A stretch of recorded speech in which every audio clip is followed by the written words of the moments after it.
How are you training up that real try hard, that real kind of tension and like top end power and strength that you need to pull limit moves? Uh, One instrument that I'm using often now is a wooden board with all the holes are just made of wood, so even the footholds are really bad, and this helps for I think the body tension, because you always need to keep your feet on the wall, and if you like jump to a hole, then you need to place your foot, but it's bad. So a wooden hole, a wooden wall is a very useful tool that helps me for training for like max power or finger strength, or the like similar to the replica of Burden of Dreams. I train a lot on the replica and on like wooden holes on a wooden board for max strength in both in finger strength and in core strength. So, like a wooden board, like a wooden spray wall, or wooden holds on like a moon board. What does that kind of look like practically? Uh, Here in Innsbruck, there is like a wooden spray wall where all the holes are made of wood.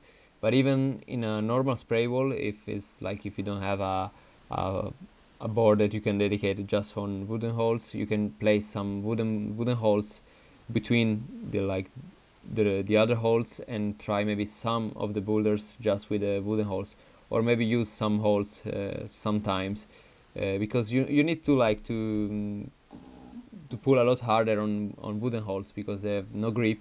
So like the finger strength that they are using is like a lot more, and also the if you're using wooden footholds is even better, because the core that you need for keeping the foot on something that is really bad is helping a lot on the core, on the strength.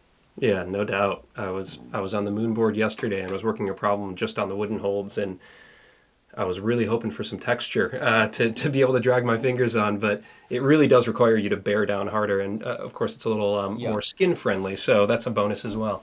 yeah. This is also good for the skin, because you preserve the skin. Well, I want to talk about some of the training videos that I've seen you put up. Just like I don't know if it's like at your house where you've got that box that you jump and squeeze, and doing double-handed campusing, and you put up a lot of really fun content.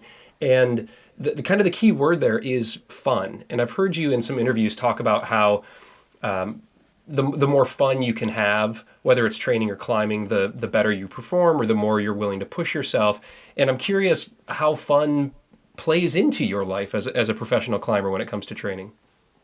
Yeah, I think it's one of the most important thing, and I think you can see on different occasion. If I'm training just by myself, maybe on something that I'm not super psyched and I'm not having fun, I notice that I'm not pulling that hard. I'm not training that hard. Otherwise, if I'm having fun, if I'm maybe with friends, with some other climbers of my level, I'm having fun, and I'm pulling much harder. I'm training much harder, and like if I train like 3 hours by myself, at the end of the session I say, okay, maybe I want to stop because I'm not having fun, and even if then I do it anyway because it's my training. I know that I don't want to be there, or I'm just bored at the end. If I'm like with friends, I'm in training. I did like 3 hours, and then I say, yeah, I want to train more. I want because I want to try this one, this boulder here. I want to try this exercise with other friends. I want to challenge myself with others. Like we try who does this move first gets a I don't know, an ice cream or something. And if it's like more fun, it's the quality of the training improves a lot for me.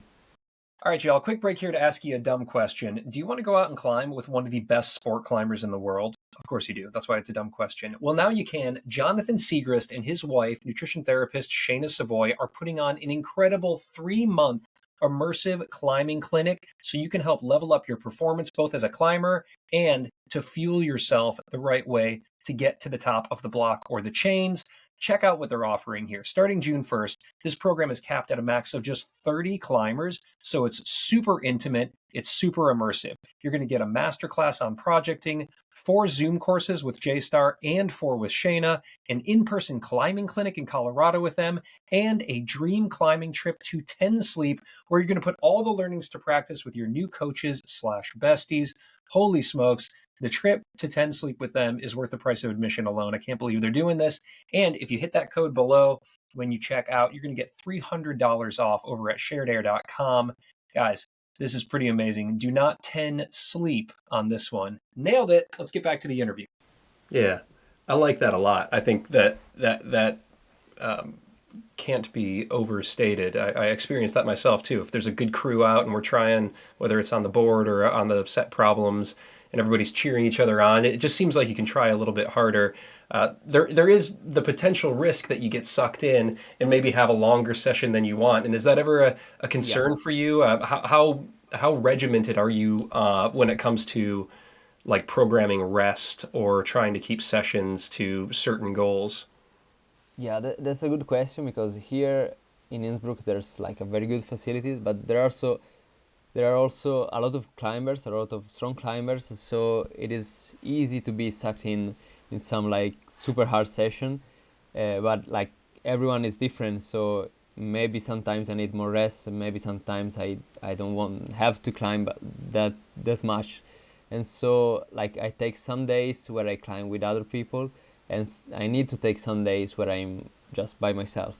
So maybe it will be less fun, but sometimes I think I need some training by myself to find my own rhythm and not to be like overtraining because I just follow the like other climbers that are training. Right. Yeah. Who's around there right now? Like, who do you, when you're out there pushing each other and having these friendly competitions, who are you climbing with? So there's Jakob Schubert for sure. His home is here, Of and course. so yeah, we train. Sometimes we train together, like not always, as I say.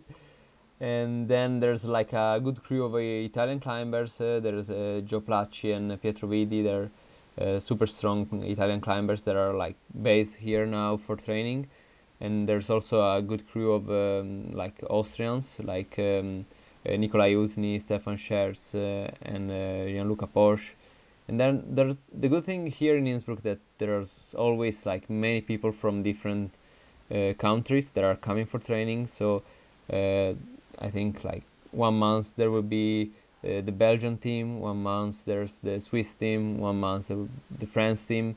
So there's always people to train with, different people to train with different styles and different type of training. So I sometimes I switch if maybe I have a plan for training, but I like to change it to adapt to others, also for train with them and have more fun. So my training is a plan, a strict plan, but then I like to change it if there's someone else to join.